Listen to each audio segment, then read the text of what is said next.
വിചാരിച്ചോ? അതെ, അങ്ങ് പള്ളി പോയി പറഞ്ഞാ മതി. അവസാനം വരെ ചുമന്നേ പറ്റൂ. ഞാൻ പോവാത്തതിന്റെ വിഷമം കൊണ്ടാണോ കണ്ണു നിറഞ്ഞ് രക്ഷപ്പെട്ടു എന്ന് കരുതിയായിരിക്കും അല്ലേ? അങ്ങനെ അവർ ആ ബന്ധം ഊട്ടി ഉറപ്പിച്ച് സന്തോഷമായിട്ട് ജീവിക്കട്ടെ.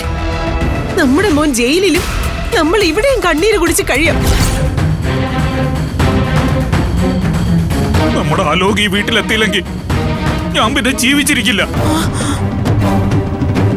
അവ ശിക്ഷിക്കപ്പെട്ട നെഞ്ചു പൊട്ടി മരിച്ചു പോകുന്ന എന്റെ അമ്മ എന്റെ മുമ്പിൽ വന്ന് കരഞ്ഞു പറഞ്ഞു, നമ്മുടെ മോള് കാരണം എന്റെ അമ്മയ്ക്ക് എന്തെങ്കിലും സംഭവിച്ച.